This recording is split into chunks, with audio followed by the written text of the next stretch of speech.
Equivalent weight, equivalent weight, ठीक है। अब एक चीज समझना, आखिर इक्विवेलेंट वेट होता क्या है। वेट तो पढ़े आप लोग, मॉलिक्यूलर वेट, एटॉमिक वेट पढ़े हैं ना, लेकिन इक्विवेलेंट वेट क्या होता है। तो सबसे पहले एक चीज देखिए, हम यहाँ लिखते हैं equivalent weight is unitless quantity.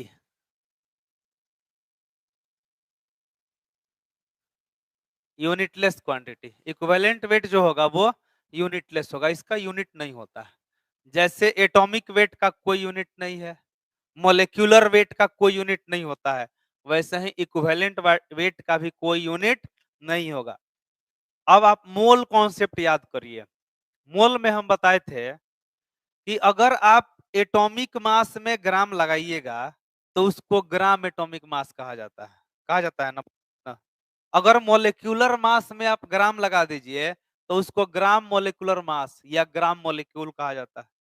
वैसे ही इक्विवेलेंट वेट में अगर आप ग्राम लगाइएगा ना तो उसका नाम बदल के ग्राम इक्विवेलेंट वेट हो जाएगा, वहां से मिलता जुलता मिलेगा आपको।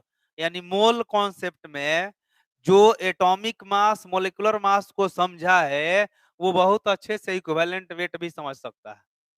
और हम ये सब पढ़ा है, याद करिए इक्विवेलेंट, ये ग्राम एटॉमिक मास क्या है, ग्राम मोलिकुलर मास क्या है ना। उसके बाद से वहां पे ये भी चर्चा हुआ था कि अगर किसी एलिमेंट के एटॉमिक मास में कोई यूनिट यूज नहीं करिएगा तो तो वो एटॉमिक वेट कहलाता है, एटॉमिक मास कहलाता है, जो कि यूनिटलेस होता है। लेकिन अगर उस एटॉमिक मास में आप एमयू लगा दीजिएगा तो उसका मतलब होता है वन एटम का मास। अगर उसी में ग्राम लगा दीजिए तो वो वन मोल एटम के मास को बताता है।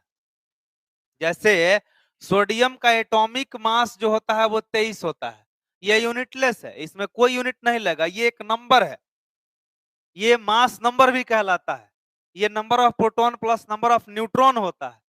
लेकिन इसी में अगर आप लगा दीजिएगा 23 एमयू कर दीजिएगा तो इसका मतलब होता है कि mass of one atom of sodium. अगर इसी में 23 ग्राम लगा दीजिएगा इसका मतलब होता है कि mass of one mole atom of sodium. बात समझ में आया। ये चर्चा बहुत अच्छे से हम लोग किए थे, वीडियो भी आपके पास है, आप वीडियो देख सकते हैं। एटॉमिक मास, मोलिकुलर मास और आयनिक मास के बारे में हम वहां पे बताए हुए हैं। अब इक्विवेलेंट मास भी उसी तरीके से सीखना। इक्विवेलेंट जो होगा वो कैसा होगा, यूनिट, यूनिट नहीं, ग्राम इसमें लगाइएगा तो इसका नाम बदल जाएगा, उसको हम लोग बोलेंगे ग्राम इक्विवेलेंट वेट। क्या लिखते हैं, सिंबल ऑफ इक्विवेलेंट वेट, लिखा देंगे इक्विवेलेंट के सिंबल को ऐसे करेंगे तो ये इक्विवेलेंट के सिंबल को रिप्रेजेंट करेगा। ये दोनों लाइन को, यानी अभी हम इसका डेफिनेशन नहीं दिए हैं, डेफिनेशन कुछ पढ़ाने के बाद मिलेगा। अभी ये दो टर्म ध्यान रखना है कि इक्विवेलेंट वेट जो होता है वो होता है, और इक्विवेलेंट वेट का सिंबल 3 लाइन खींच दीजिए।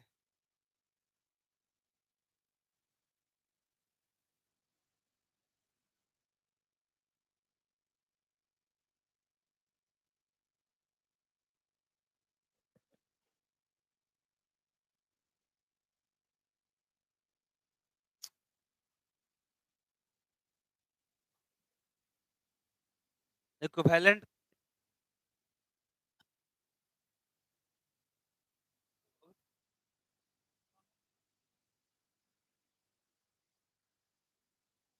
Equivalent weight of, equivalent weight of acids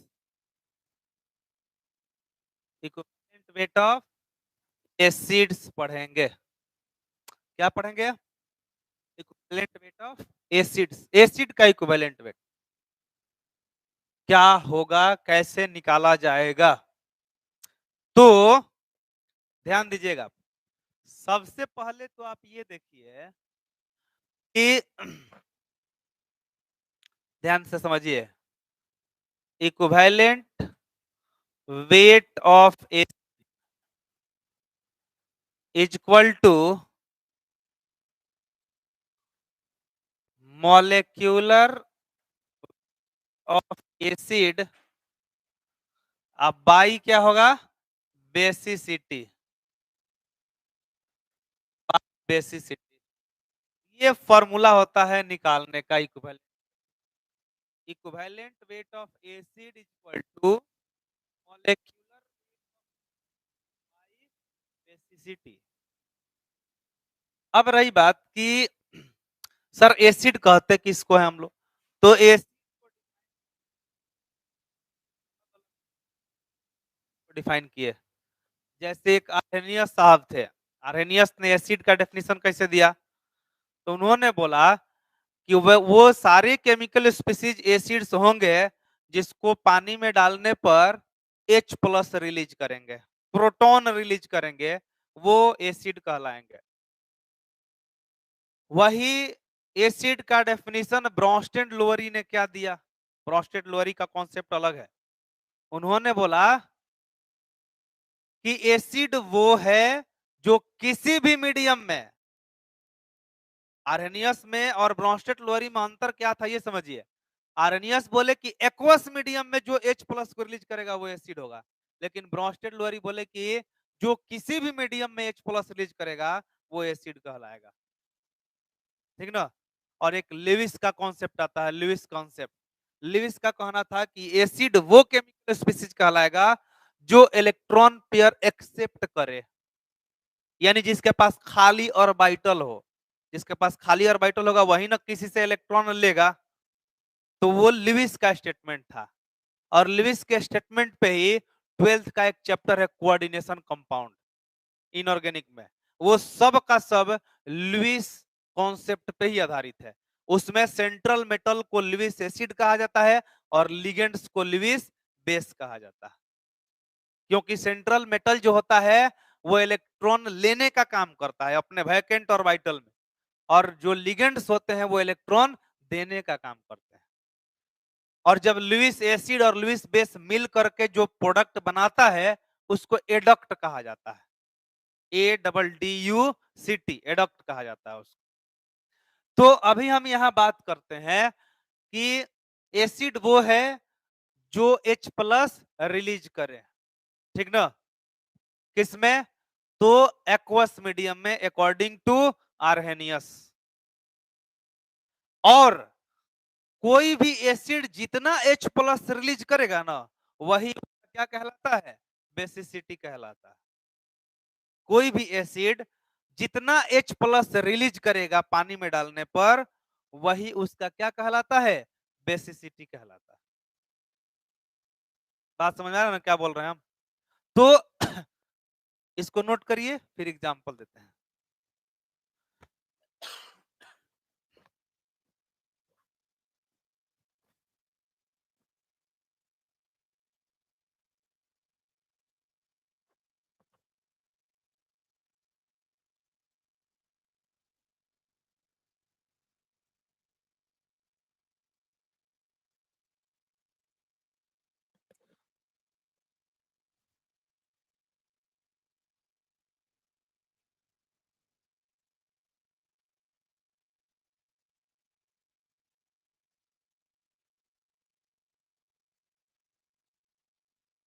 हो गया? अब जरा ध्यान दीजिएगा इधर, हम बात करते हैं कुछ एग्जाम्पल्स। जैसे एग्जाम्पल में लिख दिए H2SO4, ये सल्फ्यूरिक एसिड है, और सल्फ्यूरिक एसिड में दो हाइड्रोजन आप देखेंगे कि ये ऑक्सीजन से डायरेक्टली कनेक्टेड होता है, देख लीजिए। ये दोनों, 2 हाइड्रोजन 2 ऑक्सीजन से डायरेक्टली कनेक्ट। जैसे ही इसको वाटर में डालिएगा, ये दोनों हाइड्रोजन क्या हो जाएगा, रिप्लेस होगा, बाहर निकलेगा। इसका मतलब कि इसका बेसिसिटी कितना हो जाएगा, 2 हो जाएगा। आज जब बेसिसिटी पता चल गया, तो इक्विवेलेंट वेट इसका कितना हो जाएगा, तो इसका मॉलिक्यूलर वेट H2SO4 का मॉलिक्यूलर वेट कितना होगा, 98। निकाल सकते हैं आप, सारे एटम के एटॉमिक मास को जोड़ दीजिए। हाइड्रोजन 2 हो गया, सल्फर 32 हो गया, ऑक्सीजन 16 का 64 हो गया। 64, 32 और 2 जोड़ कितना आएगा, बेसिसिटी कितना हो गया, 2 भाग दीजिएगा तो कितना आएगा, 49। यानी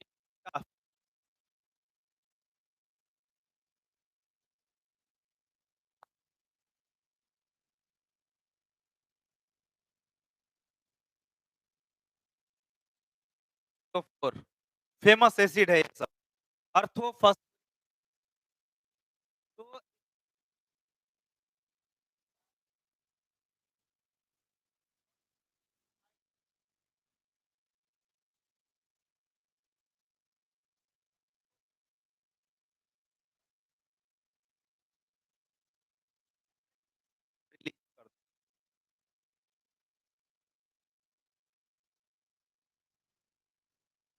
हो गया।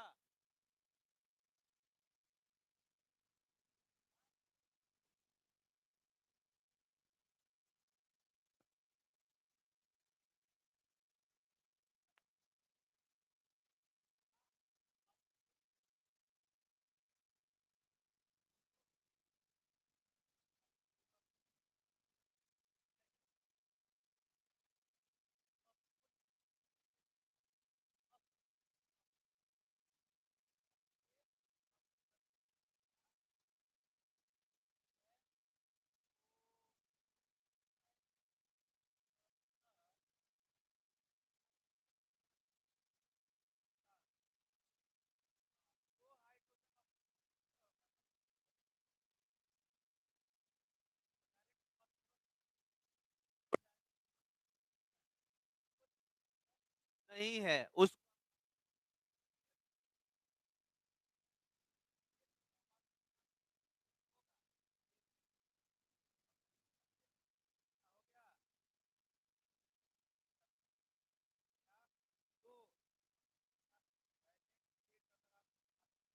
तो जोड़ लीजिए, और कितना,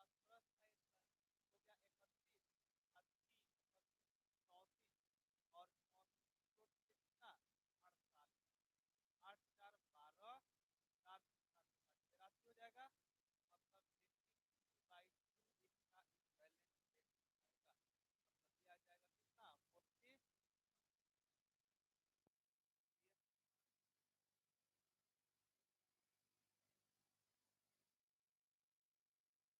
देखो कितना आसान है, जिसको मॉलिक्यूलर वेट निकालना है वो सीख गया, तो एसिड का बेसिसिटी जिसको देखने आएगा वो आसानी से मॉलिक्यूलर वेट पे बेसिसिटी से क्या करना है,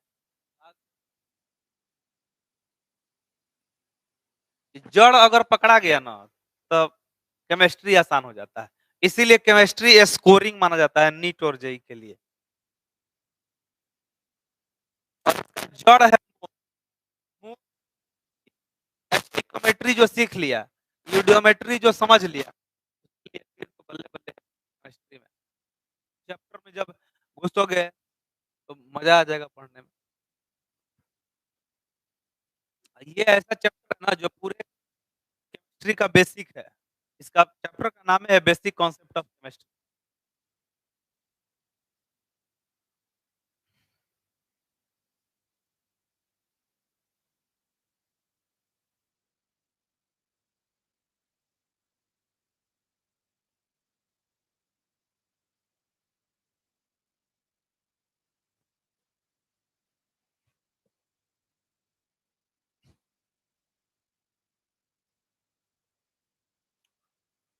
इधर मिटाएं इसको, एक और लिखते हैं फास्फोरस एसिड के बाद 3PO2, इसका नाम है हाइपोफॉस्फोरस एसिड। ये था फॉस्फोरिक एसिड, ये है फास्फोरस एसिड, और ये हो गया हाइपोफॉस्फोरस एसिड। इसका बेसिसिटी तो 1 होता है, देख लीजिए। इसमें एक ही हाइड्रोजन जो है ना, वो ऑक्सीजन से अटैच्ड होता है, देख लीजिए। 2 गो डायरेक्ट सेंट्रल से जुड़ा हुआ रहता है, तो ये दोनों रिप्लेसेबल नहीं है। केवल रिप्लेसेबल कौन होगा? ये वाला होगा, जो डायरेक्ट हाइड्रो ऑक्सीजन से हाइड्रोजन जुड़ा हुआ है। तो इसका बेसिसिटी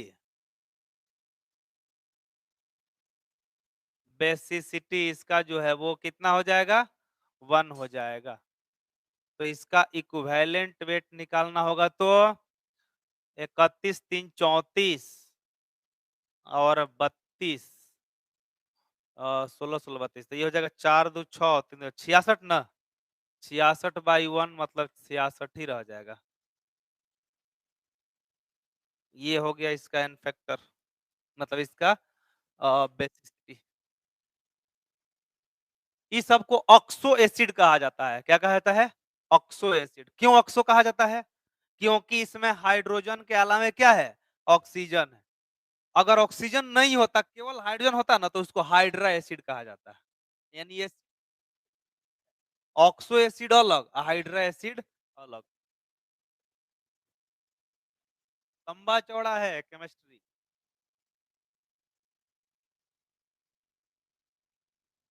बेटा इसको अब जरा देखिए, एक हाइड्रा एसिड का एग्जांपल लिखते हैं।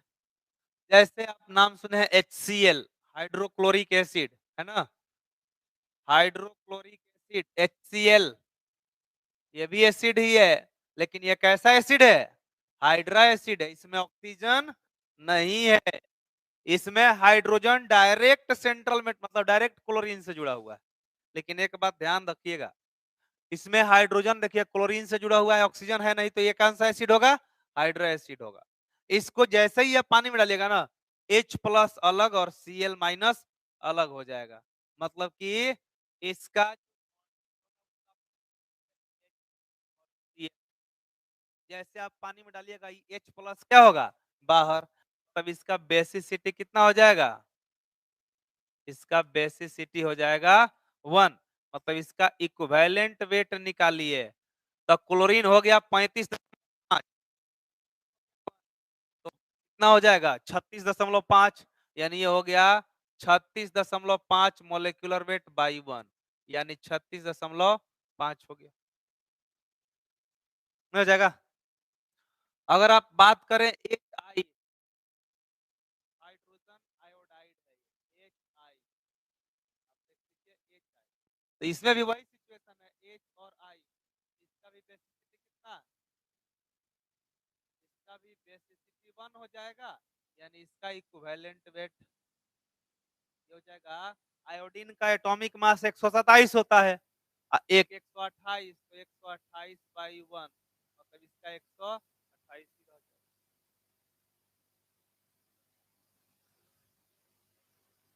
बात समझ में आया? यानी एसिड का इक्विवेलेंट वेट कैसे निकलेगा? तो एसिड के मॉलिक्यूलर वेट में उसके बेसिसिटी से क्या कर दीजिए? भाग दे दीजिए।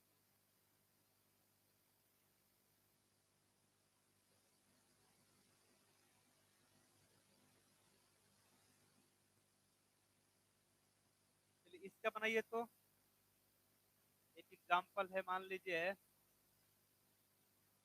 H2MnO4 मैग्निक एसिड, इसको बोलते हैं मैग्निक acid. Mn double bond O, OH double bond O, OH, ये मैग्निक एसिड है। इसका बेसिसिटी कितना है? 2 है। इसका बेसिसिटी है, ये दोनों रिप्लेसेबल होता है। तो इसका इक्विवेलेंट वेट, तो मैग्नीज का होता है 55, जोड़ते हैं देखिए, 55, ऑक्सीजन हो जाएगा 100 का 64 और 2, 5 4 9 2 11, 1 5 11 12, 121 हो जाएगा। तो 121 अगा कितना हो जाएगा? 2, 121 में भाग दीजिए।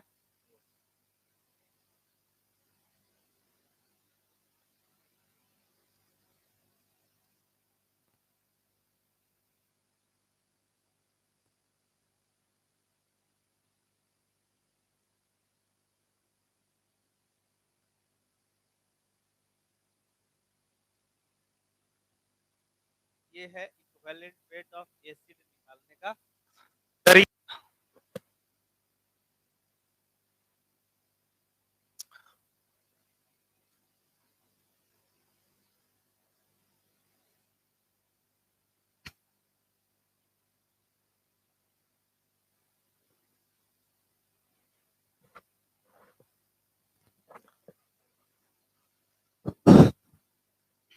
हो गया, चलिए तो अब हेडिंग डालिएगा इक्विवेलेंट वेट ऑफ बेस। दूसरा बात करेंगे हम लोग equivalent weight of base.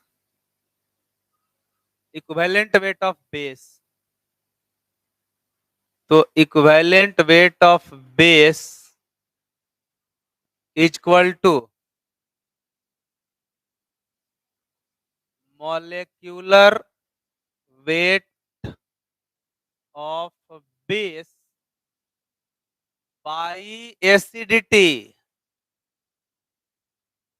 By acidity. Acidity मतलब समझ रहे हो ना, पेट वाला एसिडिटी नहीं, बेस का एसिडिटी। पेट गड़बड़ी हो गया तो नहीं बुलाता है कि एसिडिटी हो गया, वो वाला एसिडिटी का बात नहीं है। बेस जितना OH माइनस रिलीज करने का क्षमता रखेगा ना, वही उसका क्या कहलाता है, एसिडिटी कहलाता है।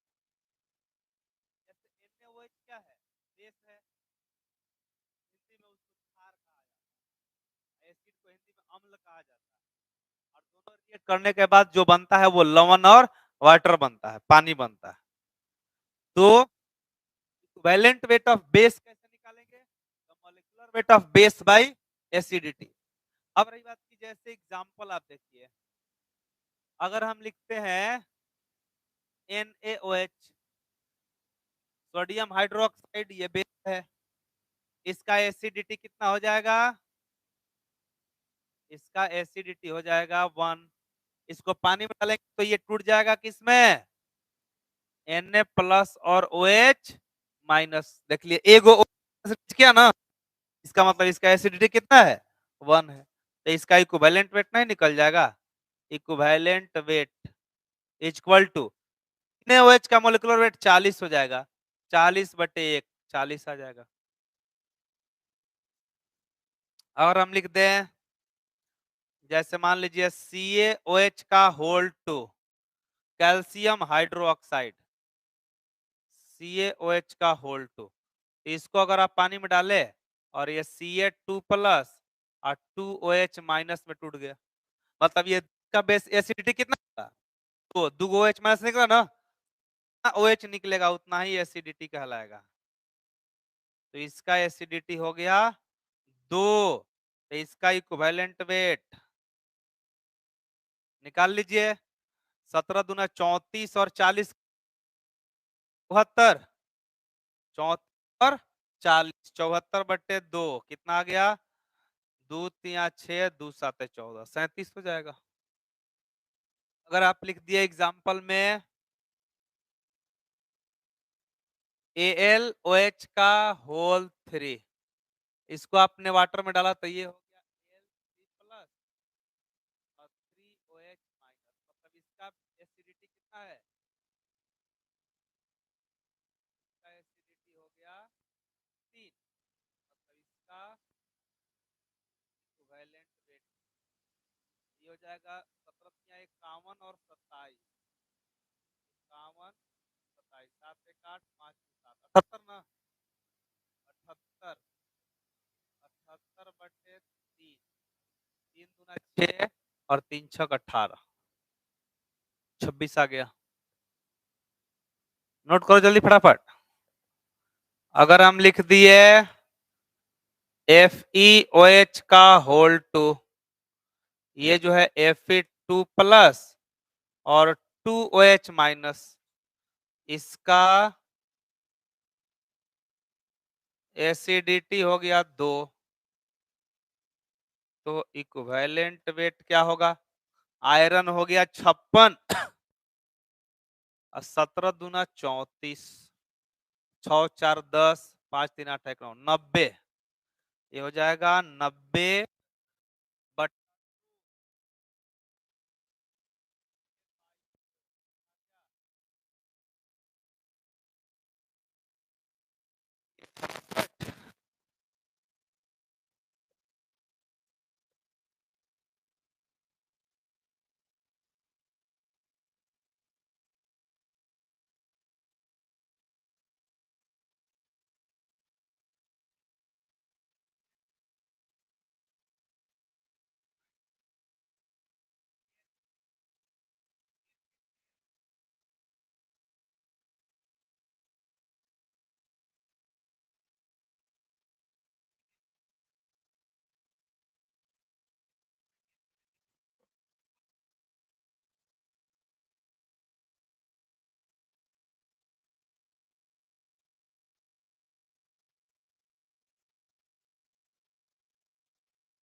हो गया?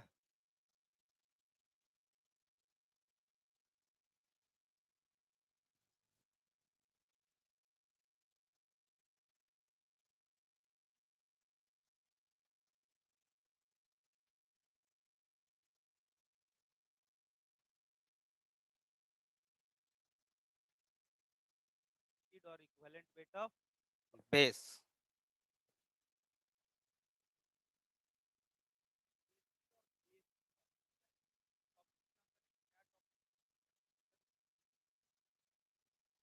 ताकि वो हम लोग पढ़ लें तो हम लोगों को कभी भी दिक्कत।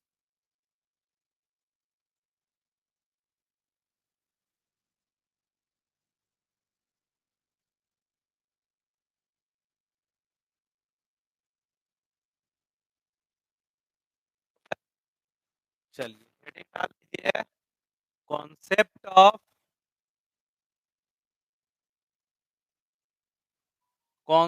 Of acids and bases. Acid and base, concept of acid and base. Concept of acid and base. Acid और बेस का कॉन्सेप्ट। पहला लिखते हैं हम लोग Arrhenius concept. First,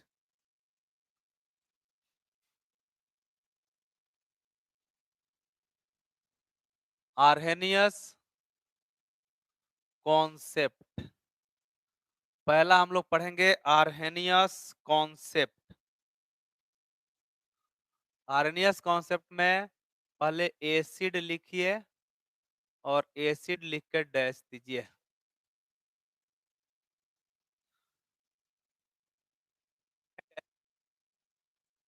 the chemical species, the chemical species which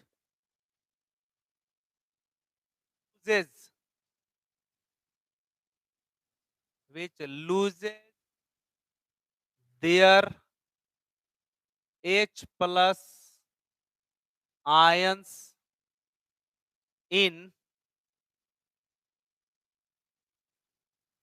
aqueous medium,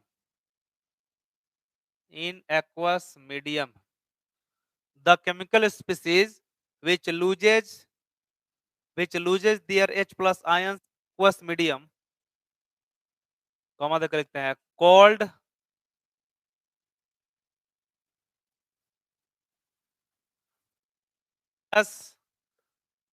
called arrhenius acids. The chemical species which loses H plus ions in aqueous medium is called arrhenius acid. Comma देकर called arrhenius acids. दूसरा लिखते हैं base.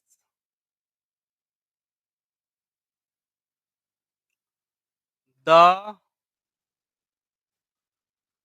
chemical species,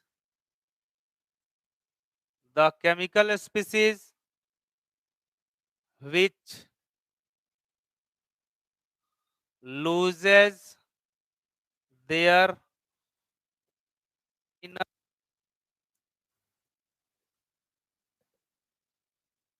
in aqueous medium, मतलब पानी में, aqueous medium called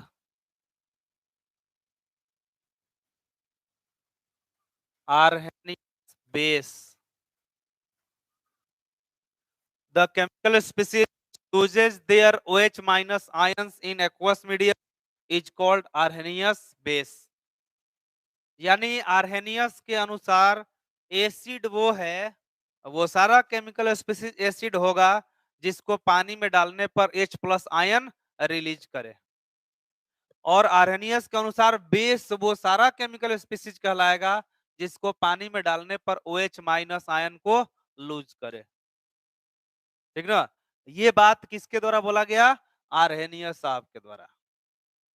ठीक ना, अब यही चर्चा करना है कि कौन सा एसिड है और कौन कौन सा बेस है, ये सारा चीज सिंपल लिख लिए पूरा। चल मिटाते हैं इसको।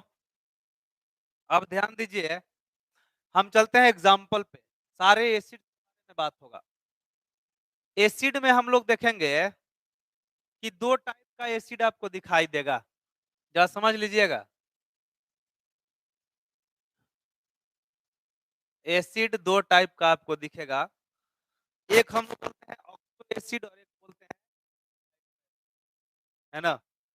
देखिए अलग अलग वैज्ञानिक का अलग अलग तरीका था, आर्हेनियस का अलग था, ब्रॉन्स्टेड लोरी का अलग था, लेविस का अलग था, लेकिन मुख्य रूप से दो टाइप का एसिड और बेस का क्लासिफिकेशन किया जाएगा, एक ऑक्सो और एक हाइड्रा। ठीक ना, हाइड्रा में भी आपको लुइस बेस दिखाई देगा, लुइस एसिड दिखाई देगा, और ब्रॉन्स्टेड लोअरी एसिड दिखाई देगा, ब्रॉन्स्टेड लोअरी बेस दिखाई देगा, आर्हेनियस एसिड दिखाई देगा, आर्हेनियस बेस दिखाई देगा, सब कुछ भी। तो एसिड या बेस जो भी हो, ये दो टाइप का होगा, ऑक्सो और हाइड्रा। ये हम आपको बता देते हैं केवल कि जिस एसिड में सेंट्रल एलिमेंट के अलावा ऑक्सीजन और हाइड्रोजन हो वो ऑक्सो एसिड कहलाएगा, ऑक्सीजन नहीं हो, केवल हाइड्रोजन और दूसरा कोई एलिमेंट हो तो वो क्या कहलाएगा? हाइड्रा एसिड कहलाएगा। बात समझ में आया?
ये सब हाइड्रोक्साइड और ये सब स्ट्रॉन्ग बेस होता है, सब बेस होता है, स्ट्रॉन्ग बेस। आप क्या देख रहे हैं, ऑल आर स्ट्रॉन्ग बेस, और इसमें बेसिक स्ट्रेंथ किधर की तरफ इंक्रीज करता है? Down the group. Lithium oxide से लिथियम हाइड्रोक्साइड, सोडियम ऑक्साइड से सोडियम हाइड्रोक्साइड, पोटेशियम ऑक्साइड से पोटेशियम हाइड्रोक्साइड, रबिडियम ऑक्साइड से रबिडियम हाइड्रोक्साइड, और सीरियम ऑक्साइड से सीरियम हाइड्रोक्साइड। और ये सब बेस है, स्ट्रॉन्ग बेस है, और basic strength down the group क्या होगा?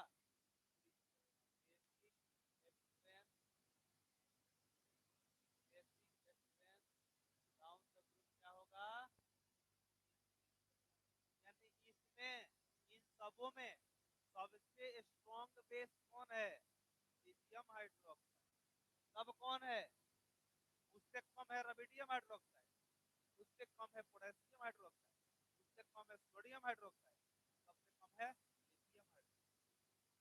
ठीक है, अगर हम बात करते हैं सेकेंड ए ग्रुप, ये अल्कली मेटल कहलाता है, ये अल्कली मेटल का ऑक्साइड या हाइड्रोक्साइड है, और यहाँ जो लिखने वाले हैं वो अल्कलीन अर्थ मेटल्स का ऑक्साइड है।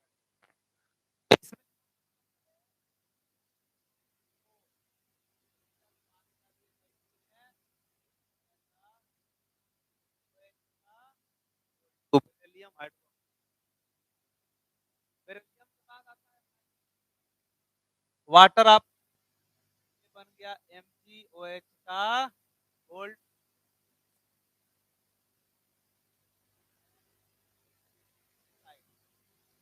इसमें फिर आपने क्या किया, इसमें फिर आपने वाटर डाला, ये बन गया ये OH का गोल्ड कैल्शियम हाइड्रोक्साइड।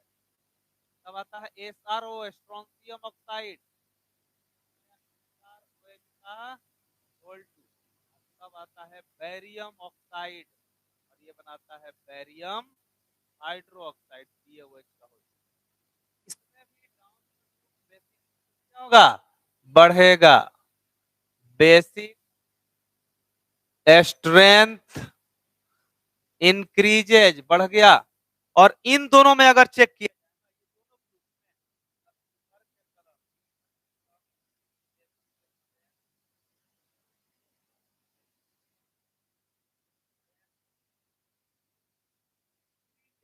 मतलब ये कि अल्कली के ऑक्साइड या हाइड्रोक्साइड ज्यादा बेसिक होते हैं अल्कलीन अर्थ के ऑक्साइड से।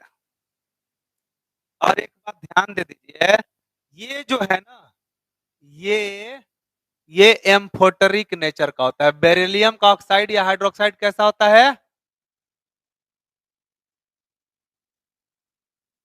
Amphoteric in nature, amphoteric in nature.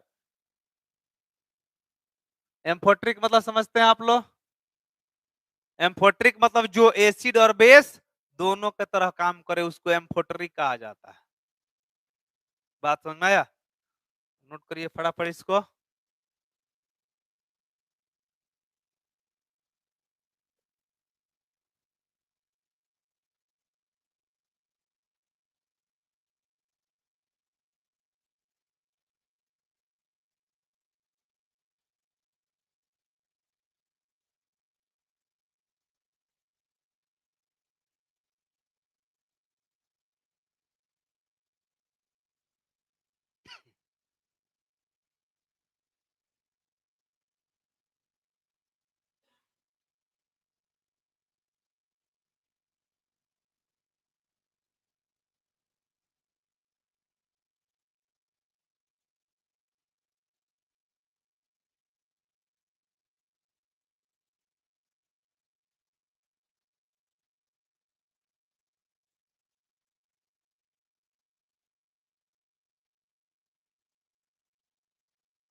जाके बोलो।